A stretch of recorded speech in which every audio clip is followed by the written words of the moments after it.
बिस्मिल्लाहिर्रहमानिर्रहीम। मुअज़्ज़िज़ सामीन इकराम, आज की हमारी वीडियो हज़ूर अलैहिस्सलाम की वलादत बसादत के बारे में आपसे गुजारिश की जाती है। अगर हम हमारे चैनल पर नए हैं तो चैनल को सब्सक्राइब करें और साथ दिए गए बेल आइकन के बटन को भी प्रेस कर दें ताकि हमारी नई आने वाली वीडियो आप तक बर वक्त पहुँचती रहे। मुल्क शाम का एक यहूदी ऐस मक्का से कुछ फासले पर रहता था। जब भी किसी काम से मक्का आता, वहाँ के लोगों से मिलता तो उनसे कहता, बहुत करीब के ज़माने में तुम्हारे दरमियान एक बच्चा पैदा होगा, सारा अरब उसके रास्ते पर चलेगा। इसके सामने जलील और पस्त हो जाएगा और जो अजम और उसके शेरों का भी मालिक हो जाएगा। यही उसका ज़माना है। जो उसकी नबूवत के ज़माने को पाएगा और उसकी पैरवी करेगा, वो अपने मकसद में कामयाब होगा। जिससे खैर और भलाई की वो उम्मीद करता है, वो उसको हासिल होगी। और जो शख्स उसकी नबूवत का ज़माना पाए मगर उसकी मुखालफत करेगा, वो अपने मकसद और आरज़ुओं में नाकाम होगा। मक्का मुअज़्ज़मा में जो भी बच्चा पैदा होता, वो यहूदी उस बच्चे के बारे में तहकीक करता और कहता, अभी वो बच्चा पैदा नहीं हुआ।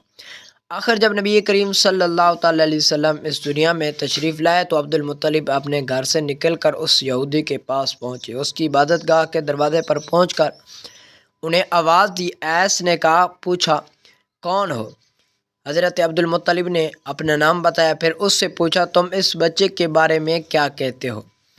उस राहिब ने उससे कहा कि तुम ही इसके बाप हो सकते हो। बेशक वो बच्चा पैदा हो गया है जिसके बारे में मैंने तुम लोगों से कहा करता था। वो सितारा आज तलू हो गया है जो इस बच्चे के पैदाइश की अलामत है। और उसकी अलामत यह है कि इस वक्त इस बच्चे को दर्द हो रहा है, ये तकलीफ़ हो रही है, इसे 3 दिन तक रहेगी और उसकी ये बात ठीक हो जाएगा। राहिब ने ये कहा था कि बच्चा 3 दिन तक तकलीफ़ में रहेगा, तो इसकी तफसील ये है कि आप सल्लल्लाहु अलैहि वसल्लम ने 3 दिन तक दूध नहीं पिया था। और यहूदी ने जो ये कहा था कि हाँ आप ही इसके बाप हो सकते हैं, तो इससे ये मुराद है कि अरबी में दादा को भी बाप कह दिया जाता है। नबी करीम सल्लल्लाहु अलैहि वसल्लम ने एक बार ख़ुद फरमाया था कि मैं अब्दुल मुत्तलिब का बेटा हूँ। यहूदी ने अब्दुल मुत्तलिब से ये भी कहा था कि इस बारे में मैं अपनी ज़बान बंद रखें, यानी किसी को कुछ न बताएं, वरना लोग इस बच्चे से ज़बरदस्त हसद करेंगे। इतना हसद करेंगे कि आज तक किसी इंसान ने नहीं किया। और इसकी इस कदर सख्त मुखालफत होगी कि दुनिया में किसी और की इतनी मुखालफत नहीं हुई। पोते के मुतल्लिक़ ये बातें सुनकर अब्दुल मुत्तलिब ने ऐसे पूछा कि इस बच्चे की उम्र कितनी होगी? यहूदी ने इस सवाल के जवाब में कहा कि अगर इस बच्चे की उम्र तभी होगी तो भी 70 साल तक नहीं होगी, बल्कि इससे पहले ही इसका इंतकाल हो जाएगा। और इसकी उम्मत की उस उम्र भी इतनी होगी, इसकी पैदाइश के वक़्त दुनिया के बुत टूट कर गिर जाएंगे। ये सारी अलामतें उस यहूदी ने गुज़श्ता अंबिया की पेशगोइयों से मालूम की थी और सब बिल्कुल सच साबित हुई। कुरैश के कुछ लोग उमर बिन नवाफिल और अब्दुल्ला बिन हजश वगैरह एक बुत के पास जाया करते थे। ये उस रात भी उसके पास गए जिस रात आप सल्लल्लाहु अलैहि वसल्लम की पैदाइश हुई, तो उन्होंने देखा कि वो बुत ऊंधे मुंह गिर पड़ा है। उन लोगों ने ये बात बुरी लगी, उन्होंने उसको उठाया, सीधा कर दिया, मगर वो फिर गिर गया। उन्होंने फिर उसको सीधा किया, वो फिर उल्टा हो गया।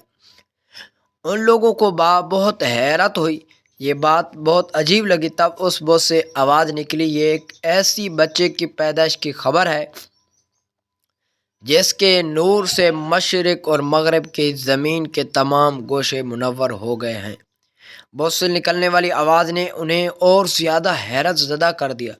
इसके अलावा एक वाक़या ये पेश आया कि ईरान की शहंशाह कसरा और नौशेरवां का महल हिलने लगा और उसमें शकाफ पड़ गए। नौशेरवां का ये महल नहायत ही मजबूत था, बड़े बड़े पत्थरों और चूने से तामीर किया गया था।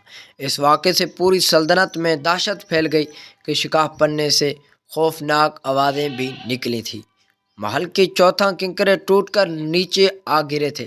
آپ کی پیدائش پر ایک واقعہ یہ بھی پیش آیا کہ فارس کی تمام آتشوں کی وہ آگ بجھ گئی جس کی وہ لوگ پوجا کرتے تھے اور اس کو بجھنے نہیں دیتے تھے۔ صدیاں گزر گئی تھی لیکن اس رات میں ایک ہی وقت میں تمام کے تمام آتشوں کی وہ آگ انن فنن بجھ گئی۔ آگ کے بجھنے والوں میں رونا پیٹنا مچ گیا۔ کسریٰ کو یہ تمام اطلاعات ملی تو اس نے کاہن کو بلایا۔ اس نے اپنے محل میں شکاف پڑنے اور آتش کی آگ بجھنے کے واقعات اسے سنا کر پوچھا، آخر ایسا کیوں ہو رہا ہے؟ وہ کاہن خود تو جواب نہ دے سکا، تو اس نے کہا کہ میرا ماموں ہے جو ان سوالوں کے جوابات دے گا۔ تو انہوں نے کہا کہ تم جاؤ اپنے ماموں سے یہ سوالات جو ہیں ان کے جوابات لے کر آؤ۔ تو وہ گیا اور سوال کی، اس کے ماموں نے انہیں جواب دیا۔ انہوں نے کہا کہ ایک ایسا والے نبی ظاہر ہوں گے جو عرب اور شام پر چھا جائیں گے اور جو کچھ ہونے والا ہے ہو کر رہے گا۔ اس نے یہ جواب کسریٰ کو بتایا تو اس وقت تک کسریٰ نے دوسرے کہنیوں سے بھی معلوم حاصل کر لی تھی۔ چنانچہ یہ سن کر اس نے کہا کہ تب پھر ابھی وقت آنے میں دیر ہے، یعنی ان کا غلبہ میرے بعد ہوگا۔ پیدائش کے 7ویں دن عبدالمطلب نے آپ کا عقیقہ کیا اور نام محمد رکھا۔ عربی میں اس سے پہلے یہ نام کسی کا نہیں رکھا گیا تھا۔ قریش کو یہ نام عجیب سا لگا، چنانچہ کچھ لوگوں نے عبدالمطلب سے یہ کہا کہ اے عبدالمطلب، یہ کیا وجہ ہے کہ تم نے اس بچے کے نام اس کے باپ دادا کے نام پر نہیں رکھا بلکہ محمد رکھا ہے، اور یہ نام نہ تمہارے باپ دادا میں سے کسی کا ہے نہ تمہاری قوم میں سے کسی کا ہے؟ عبدالمطلب نے انہیں جواب دیا، میری تمنا ہے کہ آسمانوں میں اللہ تعالیٰ اس بچے کی تعریف فرمائے اور زمین پر لوگ اس کی تعریف کریں۔ محمد کا معنی ہے جس کی بہت زیادہ تعریف کی جائے۔ اس طرح والدہ کی طرف سے آپ کا نام احمد رکھا گیا۔ احمد نام بھی اس سے پہلے کسی کا نہیں رکھا گیا تھا۔ مطلب کہ یہ ہے کہ دونوں ناموں کی اللہ تعالیٰ نے حفاظت کی اور کوئی بھی یہ نام نہ رکھ سکا۔ احمد کا مطلب ہے سب سے زیادہ تعریف کرنے والا۔ آپ احمد پہلے ہیں اور محمد بعد میں، یعنی آپ کی تعریف دوسروں نے بعد میں کی۔ اس سے پہلے آپ کی شان یہ ہے کہ آپ اللہ تعالیٰ کی سب سے زیادہ حمد و ثنا کرنے والے ہیں۔ پرانی کتاب میں آپ کا نام احمد ذکر کیا گیا ہے۔ اپنی والدہ کے بعد آپ نے سب سے پہلے صوبیہ کا دودھ پیا۔ صوبیہ نبی کریم کی چچا ابو لہب کی باندھی تھی۔ ان کو ابو لہب نے آپ کی پیدائش کی خوشی میں آزاد کر دیا تھا، تو آپ نے کو چند دن تک دودھ پلایا۔ انہیں دونوں کے ہاں اپنا بیٹا بھی ان کا پیدا ہوا تھا۔ آپ کی والدہ نے آپ کو صرف 9 دن تک دودھ پلایا۔